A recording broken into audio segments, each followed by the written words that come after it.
Thank you. Now I got to test the microphone. I have a problem because I'm generally, I'm just talking about, I have this low talker. I've been accused of being a low talker. So if I need to speak up, let me know. I'll get closer to the microphone. This program is about restoration of old photos. I started to get interested in this when I went through old family albums and I realized that many of them, there you go, many of them were needed work. I wasn't sure how to do that work, but but at that point I was pretty good with the computer, and so I tried to find a way and started when I was at home in Miami. I did a little bit of it, but at that point I didn't have time. So we moved up here. I thought, I'm retired now, I can start doing this. Then I got really busy. Yeah, so I continued to learn this, but squeeze it in between things. But I had a lot of fun doing it. It is fun to do, and the reason I'm talking today is because I'd like to recommend that other people make an effort to save their old photos. We almost all, especially of a certain age, have old photos. I also mentioned AI. Oh, AI. AI is something I'm going to talk about interspersed and to a limited degree because the main thing I did was using Photoshop type programs. But we'll talk about AI because it's intruding on the field.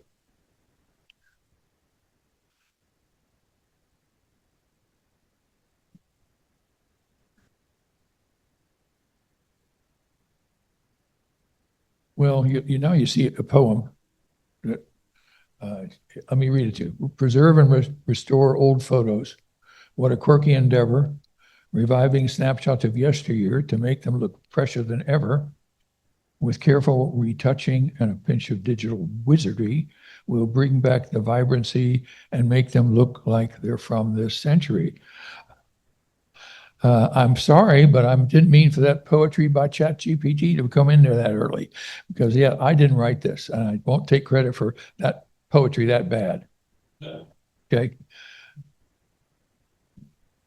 This is the camera that I got in the 50s for Christmas. And I bet a lot of people did. The first of this type of Hawkeye camera, box camera was made in I think 1900s, around 1900, and they just kept making different versions of it. But I didn't find it okay. I wasn't able to take really good photos with it because I was a kid, and I was anything I looked at, I'd point and shoot something, get a terrible photo, and well, my hand was shaking when I pressed the button. I probably shook, and I got a blurry photo. And in addition, I was working as a bag boy at Winn-Dixie. I didn't have any money, and you had to buy this film. Then you had to pay to have it developed. And when you got it back, you were lucky to have 2 or 3 good photos out of it that you really decided to keep. And most of those, I think if I got any, I decided to keep. I don't have many more. They weren't very good. So the photos were taken with this camera are the ones that I value the most. These are the kind that were taken where people had to sit really still while the photographer lined up his bellows to get the picture in focus and line it up. And it took a long time because once he had it lined up, he then had to put the developing fluid on the glass plate himself, stick it in there, and then tell people to sit very still and wait for about 30 minutes in some cases. So that photo is worth a lot. Now compare that photo to ones we take every day with this thing. I saw a comedian, he was talking about this subject, and he said, people today, take pictures of their food. You go in, you got today's breakfast on there, or we take because we can, and it doesn't cost us anything additional. We just keep taking pictures and pictures and pictures. And so, but pictures like this, these are rare and they're valuable, but they are faded over time. They have been damaged. People turn them over, fold over the corners, and they crack them. This is pictures that are out of my collection. The upper left photo is of 3 teenagers. On the right-hand side, that's my mother of that photo. My mother, and then to the right of that is a picture of my mother and father. This was 1941 when he was about to go to San Antonio to become trained as a pilot for the Army Air Force. This is probably about the time I was conceived, I would think, because he took off, was gone for quite a while, and my mother and I lived with my grandmother and grandfather they had a big garden in the yard, and it was beautiful, and chicken coop and hunting dogs, all that sort of thing. That is me on the bottom photo on the left. And I'm just having I guess I must have done this once a week. In those days, Saturday was the bathing day, right? Bathing day then.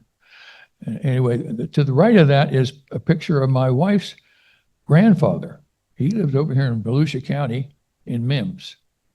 And he worked in the orange groves as well as for the railroad at the time. But I guess in this picture, he's either trying to catch poachers, or he is we joke that he may be trying to get, using this to get Rhonda's mother to marry Rhonda's father. It couldn't be more truth to that than you think. This is a picture that I got from a second cousin. The word got around that I was trying to, was I learning how to do this restoration, and got around my family, and I got an envelope from a guy from Boston, which I didn't know anybody in Boston. Turns out my second cousin, who I hadn't seen since he was little, was living in Boston, and he put an envelope together of photos that he had and sent them to me. This picture is these guys are a backfield in the football team, McKeesport Olympics. That's why there's an O on their chest. That's not a 0. The McKeesport Olympics semi-pro, but the truth is, semi-pro would be probably not true. All these guys worked in the steel mill, all of them. I liked the photo. It's just immediately, it was my favorite coming out of that envelope, but it needed some repair. So I did a little bit, and I even colored it. Since McKeesport is right up the river from Pittsburgh, I decided I'd use Pittsburgh Steeler colors. Now this picture is better than the first one because I was able to take some of the fading out of it. But I wasn't happy with the way the faces looked. They weren't clear enough to me. And that guy on the right, in the lower right, that's my grandfather, Patrick J. O'Donnell, Irishman. And he was also a steel mill worker. I don't remember him looking like that. I just remember him looking like me because he had the same kind of baldness. But here's a picture after let me mention that the next photo I didn't do with my Photoshop type program. I used AI here. I downloaded a program called Topaz. Topaz allowed you to have options. And the option I selected was clarify the faces. And so I let it clarify the faces, and then it came up like this. And I thought the faces did come out far better. The only problem, and this happens almost anytime you use AI in a narrow focus, it can mess up other parts of the photo. If you look at below their waist there, the hands are really mangled. These guys could not carry a football. Now, this is some photos I got just to show comparisons. The upper left, now this is not my photos, the lower right is mine, but the upper left is a picture I just downloaded off the internet to see some comparisons before and after. That really badly photoed picture of a little girl on her pony was turned into the photo on the right. I guarantee you it was Photoshop that did that. No AI could do that, not that well. Interesting thing is the background. I'm pretty darn sure that that picture was not taken in a forest in the autumn of time. That was all, background was inserted after the fact. Everything else was touched up with electrical brushes, you know. The photo to the right is just a couple who stand in front of someplace. They're probably on vacation, and they're standing in front of it. Somebody took their picture, but it's faded quite a bit. You can take the fade out. There's a little crack in the upper right corner where somebody had folded it over, and there's a little boy on a scooter right below the man's right elbow. Well, in the next picture, that's all of that has been fixed, and it's even brightened the photo up quite a bit. Much better for your collection to have that photo. And the lower left, very similar, but this one's badly damaged. It's a very old photo, and it looks like it might have been in an album where maybe some mold had grown under the album plastic. Or, that isn't uncommon. And but look at the next one over. That's been fixed. The next one to the right, I put in here for my wife's sake. Her mother is in both of these pictures. The one on the left, I decided to give her some color. And this is one of the things you can do with photos. You can colorize only part of the photo. And a lot of times that's very effective. This photo was a black and white photo and of her mother standing in front of a car back when she was a teenager, I think. But she was also a very beautiful woman. When I recolored it, it came out on the right, gave her a blue dress. I don't know if she even owned a blue dress, but it came out pretty nice. This one, however, is homework for me. I took this online tutorial course that I'll show you a little bit of in a minute. And step by step, little 4-minute segments of showing you how to edit the photos. And at the end, okay, you edit this one, like using the tools you've just learned about. I took that one and I turned it into the one on the lower right. That photo of people, I don't have any idea who they are. I have tried accusing people of being them, but that's not, that hasn't worked out. Now I'm going to show you, don't make a liar out of me. Now, the course I took was on using a program called Affinity Photo, which basically is just a Photoshop clone. And it uses the same kind of technology as Photoshop, the same tools, everything, but it's a lot cheaper. And there was no requirement that you subscribe to it for annual subscription or anything like that. And the additional thing was that when I looked for programs and mentioned on YouTube, the best tutorials seemed to be of the Affinity Photo. The others would seem to be mostly people with heavy accents, and I didn't think I'd make it through that. So I want to show you what this young lady.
And truthfully, I have had a lot of fun doing it. It is something that you enjoy doing, especially when you get that end result. You have to show everybody. I have enjoyed it a lot. The next photo is a picture of somebody who's here tonight, Carol Zagel. Put your hand up, Carol. That's Carol. In this photo, she's the baby. That's her mother on the right. And we met Carol and Bill pretty soon after we arrived here at Okamic. They had been here a while. They were extremely friendly and extremely wonderful to us. But at that time, her mother was not doing well. Her mother was up in Connecticut, I think. And she in our discussion, I told her what I was trying to learn how to do. And she said, I have a photo you could try doing something with. And she gave me this photo. And she wanted to be able to take that when she traveled to Connecticut, I think, and use it. So I took it and I worked on it. I had a lot of fun doing it because I really wanted to come out right. And so that's what came out. I took out the sepia tones and I cleaned up the smudges and I fixed the crack in it. I didn't want to go beyond that because black and white was appropriate for the time and the subject. And I just thought that's what we use. I was very proud of that. I think Carol liked it too. This is the one that knocked me over though. She gave me this picture. It's also the same woman, Lena Florio, and slipped my mind. Anyway, Lena is the person who is Carol's mother. In this picture, it's a portrait done probably professionally by a professional photographer in a studio, maybe. And I just looked at it and I said, "Ooh, this is a pretty woman. I got to do this justice." So I scanned the program into my Apple Photos album using my cheap scanner, and I started working on it. It wasn't very difficult to fix this photo because most of it was just a few places. I had to take the fade out of it and fix the flaws in a couple places. And then I decided I want to colorize this one because this woman is just stunning. This is what I came up with after I did that. I really, I fell in love right there. She was beautiful. I used a program right after this. I used a program and uploaded this photo, or one of the, I think it was actually a different photo, but very similar, of her to a website, heritage.com. Some of you may be familiar with this. It's a genealogy site. And they were putting on a promotion for AI software that was free during the promotion period to got people interested in it. And so I said, I'll try that out. I uploaded the photo, and a few minutes later, I downloaded it. It came back to me, and when I looked at it, it did this. Keep your eyes on it. It is kind of subtle, but I really thought it was great at the time.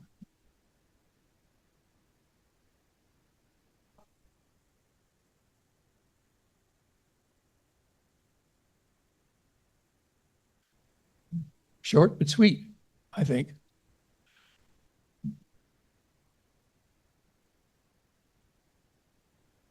Now, I did when I saw this, it got me interested in getting a little farther with the AI, so I started looking around for things, and I found something that I didn't know what it was going to do, but I found this program on the Apple's App Store. I downloaded it, and I did see what the kind of things it was supposed to do.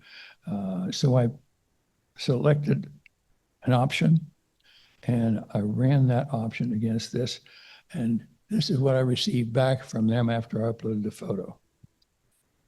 Really, she really comes to life in this one.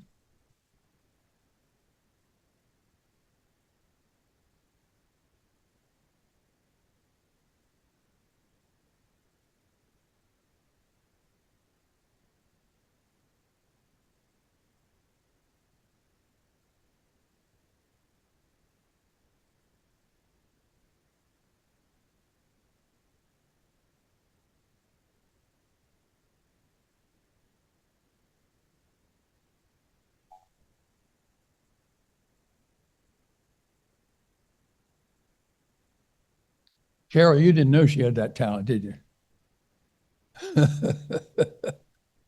Anyway, I know she died at 103.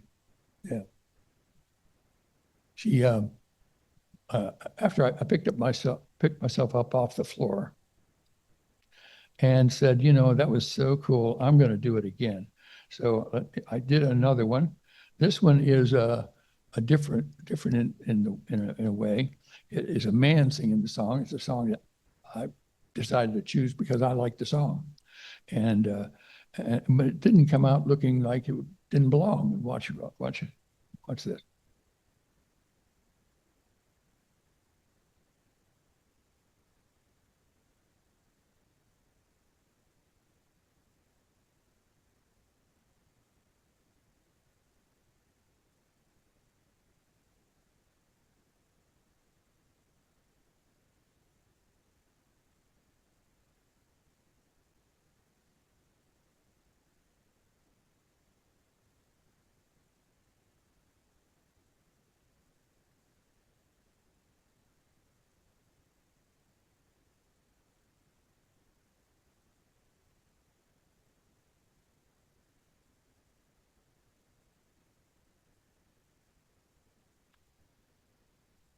Well, no, Mimic, the program Mimic, is probably available. It was only for the phone. They didn't have a large program for this. It was just something you download from your phone. And I did some of these in the bar. And I just took the picture right there in the bar and showed him and within minutes, I had people in the bar seeing themselves singing songs they thought they'd never heard of before. The problem with this is that these are copyrighted songs. And I'm sure what happened, they must have talked to a lawyer because those songs are not available on their site anymore. They've got others that are covers for songs that their lawyer told them was okay to use. Unfortunately, you can't get either one of these two songs used now. But I'm glad I got onto Wire because I enjoyed that very much. Now, the software here is the basic software that they're using to do this is lip sync software. Lip syncing is very, there's companies that are making lip sync algorithms are very competitive. You can see how valuable it can be to in advertising or in movie making to be able to do something like this to fix something that you don't really want to completely have to rerun. You can fix things. And this is being done routinely. So these companies who are making this are fighting each other rapidly to try to be the one that's the best at this. You can find lip syncing software or not lip syncing programs running on YouTube all the time. There are lots of them probably also on Twitter but I'm going to show you one here that I found very bewitching. And you might have seen this if you've been on YouTube much. You might have seen something like this, or maybe you've seen this one, but I enjoyed it very much. If you all know Leanne Morgan, the stand-up comedian, she's a Tennessee girl. She's very funny. Well, this is her. Now here, Leanne is talking about her husband, and she's complaining about him a little bit. Hope you can hear this okay.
just wanted to show you an interesting example of lip syncing technology. Now, what I'm showing you here is a program. It's on the web, and it's called HitPaw Photopea, and I don't know why they call it that, but I'm guessing it's not like something made in America, but doesn't really matter. What you do with this, you load this on your computer. It's actually software on the computer, but it uses all the technology on the web. And you upload your photo by clicking on that button on the top, hit the plus sign, and then drag your photos into it, and it'll send them up. And then you select what kind of thing you want done with that photo. There are a number of options. You already see 4 of them right here. There's a lot of them, and even more options underneath some of the captions above them. And then it'll send them back to you. Now the program itself has a cost related to it, and you have a subscription fee, and then each time you use it, there's going to be some fee for the processing of that. I haven't used these very much, but I do think this is the trend, because people don't want to go and learn Photoshop just to clean up these photos. Although I wish they did, because not only would it be fun, but they really would come up with photos that they will be with their family for a long time. But these can also come out very good. And at least you can adjust them. Usually with anything you're using with artificial intelligence, if you get a bad result, you can tell it to fix it, and it will do that. I don't know if that works with this. There are a number of websites like this, and you can. I asked ChatGPT actually to give me a list of them, and he gave me a list. This list is, don't write anything down here because it's in the handout. There's more than this. That's only 4 of them. But what I would do if I was interested in using something like this, I would go to YouTube and search for the name of that software, and then find somebody who's been using it who will tell you what's good about it and what's bad about it, and what it costs probably. So that's the way I would use this kind of thing. As I said, these will probably get better and better on a daily basis. AI is moving so fast, none of us can become an expert, because our expertise will be gone the next day when the updates come out. And they're coming out fast and furious right now. Here I'm going to just tell you why you use AI for photo editing. And I'm going to have to just read this, because this is kind of a last minute thing that I did, but I think it's good. AI is now capable of restoring old, faded, or damaged photographs with astonishing clarity. Family albums, once thought of lost in time, can be revived. Scratches removed, faces reconstructed, and colors reimagined. It's not just technology, it's emotional preservation. Creative empowerment is AI photos editing tools are democratized. From automated background removal to real-time enhancements, even non-professionals can produce high-quality visual content for social media, marketing, and personal. It's also very fast. So what once took hours in Photoshop can now take seconds with AI-powered apps. Businesses can scale virtual content faster, and individuals can reclaim memories effortlessly. Museums and historians are using AI to reconstruct ancient artwork and photographs, helping to preserve heritage for future generations. Here I'm going to speak about some of the problems with AI, and these are issues that are constantly being talked about, but nobody's really doing anything about them. There's too much money to be made in this field to allow anybody to restrict it very much. AI-enhanced editing raises ethical questions around authenticity and consent. If someone restores or manipulates a historical or personal image, who owns the result? Where do we draw the line between enhancement and distortion? This one will not be welcomed in Tallahassee right now. AI-trained editing tools can sometimes misrepresent skin tones, facial features, or cultural aesthetics, reinforcing harmful biases. Inclusive data sets and diverse representations are critical. There are deep fakes. Some of you might have seen these deep fakes, the ones that I've seen of Tom Cruise are amazing. They've got Tom Cruise doing things Tom Cruise would never do, but when you see it, you can't believe it's not really him. That's called a deep fake, and they're being done frequently.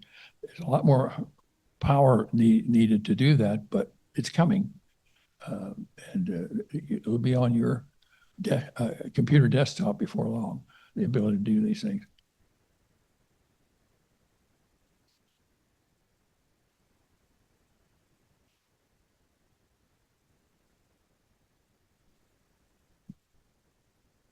Okay, let me see what I got here.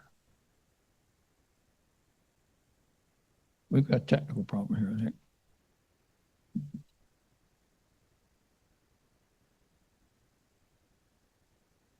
No, I don't know. I can't tell from here.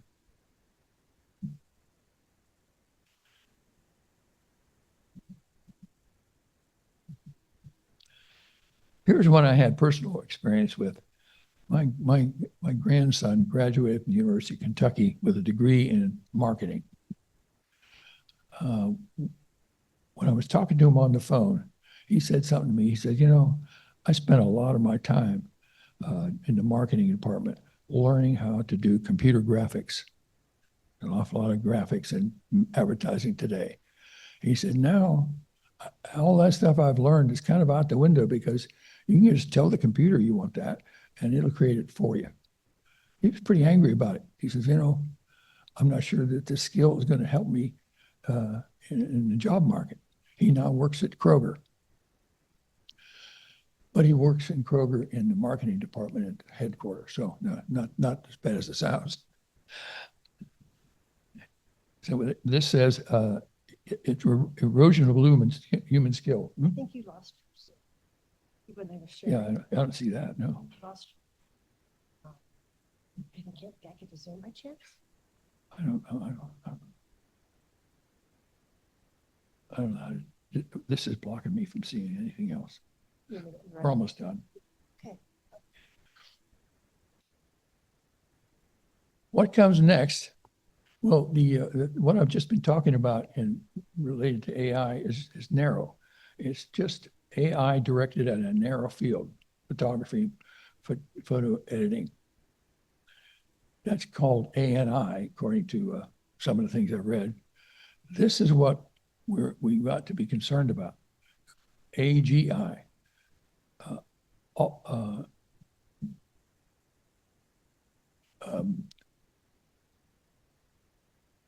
Artificial general intelligence. That's where they start thinking like humans.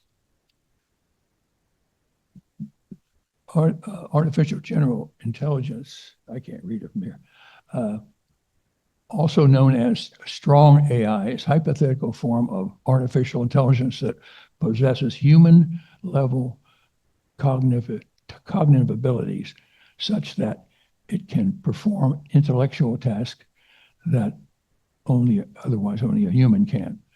Unlike narrow AI, which is designed for specific tasks, AGI would be capable of learning, understanding, and applying its knowledge across a wide range of domains. The learning part's what scares me. I'm wondering if they can learn to improve on themselves. That's the end of my presentation, but I'm going to give you here a little bit what my opinion as to what may could happen in the future.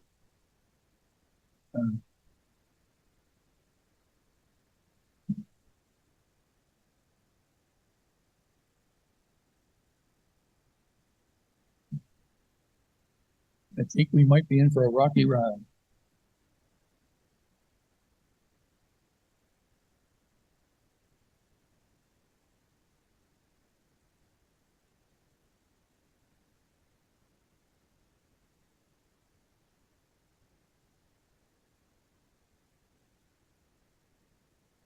Anyway, that's the end of my presentation.